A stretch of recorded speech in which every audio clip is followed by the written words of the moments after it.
Magandang hapon mga kabarangay, mga kababayan, mga kapatid. Ngayon po ay araw ng Huwebes, November 28, 2024. Patuloy po ang ating panawagan sa ating mga kababayan na magtungo po sa EDSA upang tuloy-tuloy na mailunsad ang EDSA 3. Nang sa gayon po, matagumpay nating mapatalsik ang bangag na Pangulo at ang kanyang bangag na administrasyon kasama po ang most corrupt Congress. Ito po yung 19th Congress. Mga kabarangay, mga kababayan, mga kapatid, alam po natin kung paano binabaluktot ng administrasyon ng bangag na Pangulo ang katotohanan. Pinalalabas po dito na si Inday Sara ang nagmamalabis sa kanyang tungkulin. Si Inday Sara po ang pinakakurap na opisyalis ng bayan. Kaya po pinaulanan nila ng kaso. May kaso na sinampa sa NBI, sa Fiscal's Office, Quezon City, sa Supreme Court, at tinanggalan din po ng security personnel. At ngayon, nakaumang na rin po ang impeachment sa House of Representatives. Ang sponsor po dito ay ang Makabayan Black. Ano po ang implikasyon nito, mga kabarangay, mga kababayan, mga kapatid? Ang ibig pong sabihin niya, ang bangag na administrasyon ng bangag na Pangulo at ang pinakakiwaling Kongreso sa ilalim ni Martin Romualdez ay nakikipagkutsabahan po sa mga komunista nang sa gayon mapatanggal po ang Vice Presidente. Mga kabarangay, mga kababayan, mga kapatid, sobra pong nakakatakot ito sapagkat bukod sa ang kasalukuyang pamahalaan ay protektor ng mga drug posers at mga adik, nakipagkutsabahan na rin po sa mga komunista.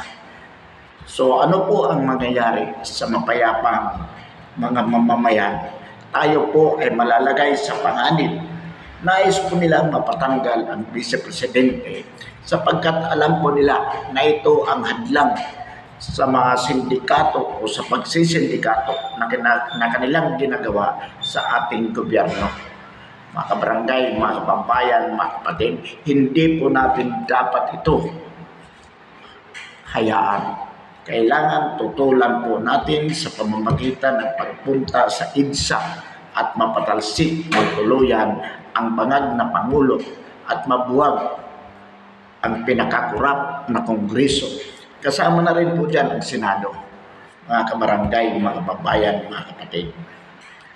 Kaya po ang ating panawagan sa mga kapulisan at sa mga kasundaluhan, magsisimula po tayo sa mga rank and file at ground commanders sapagkat wala po tayong maasahan sa high-ranking officials katulad kay Browner sa Armed Forces of the Philippines. Yan po ay loyal kay Marcos sapagkat meron po siyang personal na interest. Ganon din po si Marbil na chief ng PNP. Hindi po tayo pwedeng umasa sa kanila. So, nananawagan po tayo sa mga ground commanders. Anyway, kayo ang may hawak sa mga rank and files ng mga kapulisan at mga kasundaluhan. Nariyan sa inyo ang tunay na persa ng Armed Forces at ganon din ng PNP. Sa PNP po, ito yung mga provincial directors.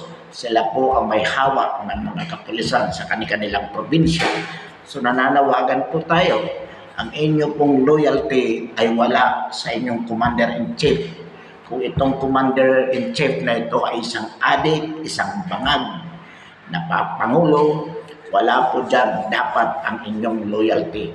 Ang inyong loyalty ay nasa sambayan ng Pilipino sapagkat ang loyalty sa saligang batas is loyalty to the Filipino people because the Constitution has been made.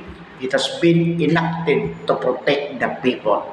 So if you really want to protect the Constitution, your duty is to protect, actually, to protect the Filipino people.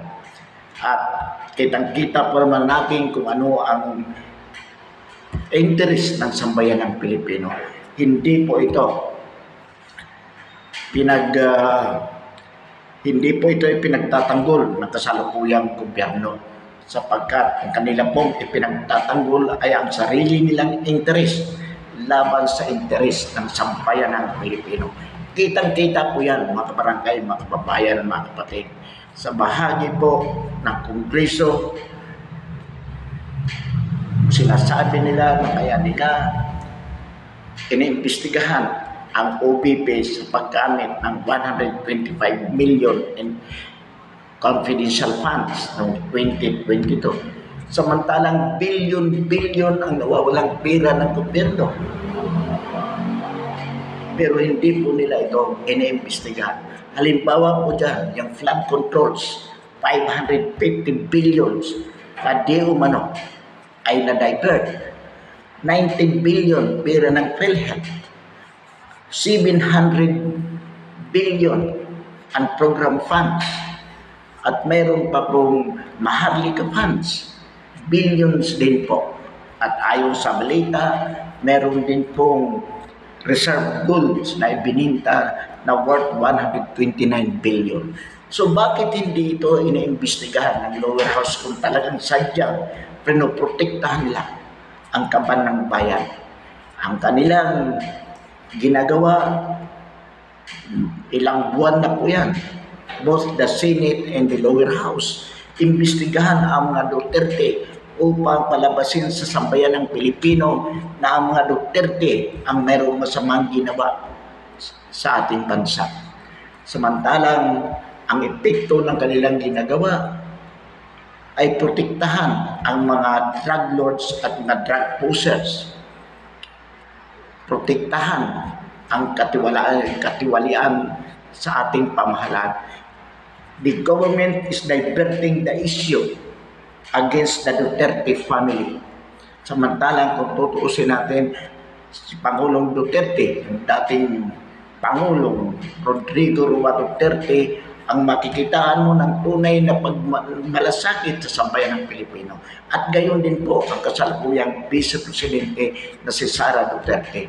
But the government is using all forces of the government in order to destroy the Duterte family. Simply because ayaw nilang magkaroon ng hadlang sa kanilang pagsisindikato laban sa interes ng sambayan ng Pilipino. Kaya tinatawagan po uli natin paulit-ulit ang simbahan. Kayo din po ba, ang tanong natin, simbahang Katoliko, kaya ba hindi kayo gumagalaw? Ay dahil nabayaran na rin kayo. Pero alam po natin na kung nabayaran man ang mataas na hierarchy ng simbahan, ang mga nasa baba ay hindi po nababayaran niya at sila po ay gagalaw. So ngayon na po ang panahon para gumalaw. Alam po natin, ang Iglesia ni Cristo ay nagpahayag na din po na sila ay sumusuporta sa ating Vice Presidente. Naghihintay lang po sila ng tamang pagkakataon. So, atin pong panawagan, ito na po ang tamang pagkakataon. Panawagan po ito sa mga simbahan, Katoliko, Iglesia ni Cristo, Protestante, inuulit po natin, anumang denominasyon, TOGC, nasaan na po kayo? Ito na ang pagkakataon para kumilos kayo upang gantihan ang ginawa ng gobyerno sa inyo, sa pang-api sa inyo. Kaya OGC, gumalaw na po kayo, pumunta na po kayo sa EDSA, saan man kayong naroong panig ng ating bansa.